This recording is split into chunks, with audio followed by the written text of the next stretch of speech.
Charles de Courson, pour le groupe. Oui, monsieur le ministre, comme on doit parler logistique, je vais essayer de vous poser des questions sur la logistique. Bon.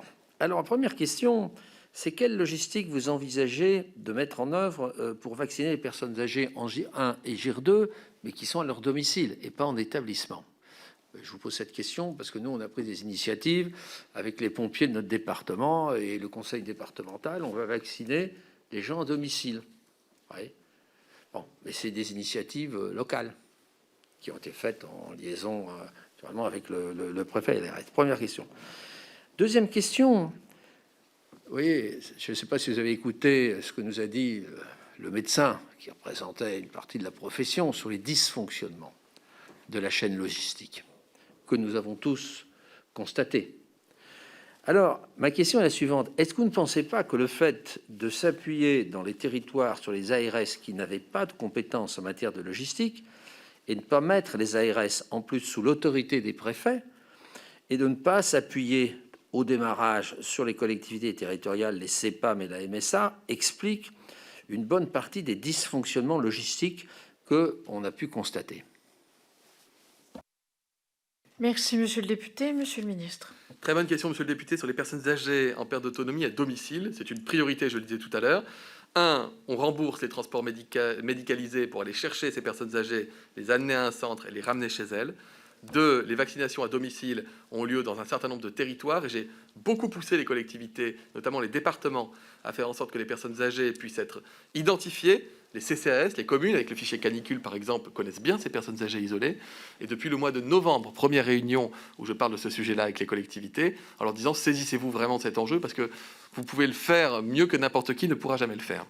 Ensuite, j'ai saisi à nouveau la HAS pour lui demander s'il était possible que les infirmières, au-delà du geste, puissent elles-mêmes prescrire le vaccin, par exemple AstraZeneca, qui permettrait aux infirmières à domicile d'aller vacciner ces personnes âgées au domicile. Donc c'est un sujet, pour moi, majeur.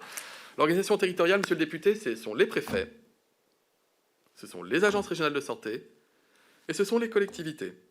Et on a créé des cellules de coordination départementales dans chaque département, les élus y sont invités d'ailleurs. Vous avez également des cellules régionales à la demande de l'Association des régions de France, qui travaille aussi sur les grandes questions logistiques et stratégiques. Les centres de vaccination, ce n'est pas moi qui les ai identifiés, ce sont les collectivités en lien avec les préfets. Ce sont les préfets qui ont accordé les autorisations d'ouverture de ces centres. Et donc, toute cette logistique, elle est territorialisée, et je peux vous dire, j'ai fait à peu près 40 ou 50 centres de vaccination depuis le début de la campagne. Peut-être, j'exagère peut-être un peu, on va dire une trentaine. Partout où je vais, les élus sont évidemment mobilisés, l'ARS est mobilisée, merci à elle, les préfets sont mobilisés, sinon ça ne fonctionnerait pas.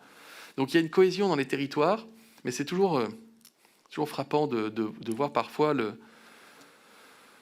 comme quand je me déplace sur le terrain, je n'ai pas les mêmes retours nécessairement que quand je vais à l'Assemblée ou au Sénat, monsieur le député. C'est étonnant, hein.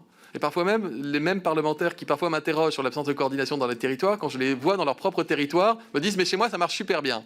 Donc je vous inviterai avec moi, si vous le souhaitez. Demain, je vais en voir un autre à Valenciennes. Je suis à peu près sûr d'y trouver là-bas de la satisfaction, parce que les gens sont très motivés et très mobilisés. Et heureusement qu'ils le sont. Et merci à eux. C'est eux qui font la campagne de vaccination. Monsieur le député, en gestion de crise sanitaire depuis la loi HPST, je crois que vous l'avez votée, la loi HPST prévoit qu'en cas de crise sanitaire, les préfets ont autorité. C'est déjà dans le droit et dans la loi. Ensuite, je peux vous dire que heureusement que nous avons les agents des ARS, parce que quand j'appelle un jeudi en disant « écoutez, on a 200 000 doses en stock, il va falloir les écouler ce week-end, donc vous allez rouvrir, vous allez... » Pardon, quand je dis il y a 200 000 doses en stock là aujourd'hui parce qu'on a eu une livraison hier, donc ce serait bien de les écouler ce week-end, donc il faut rouvrir les centres. Je peux vous dire que je suis très très heureux et très fier de pouvoir compter sur la mobilisation des agents de l'État dans les territoires, qui soient côté préfecture ou côté ARS. Et évidemment des élus qui ont toujours le sourire et la banane quand on leur dit qu'ils ont des doses de vaccins qu'ils peuvent utiliser. Merci, monsieur le ministre. Monsieur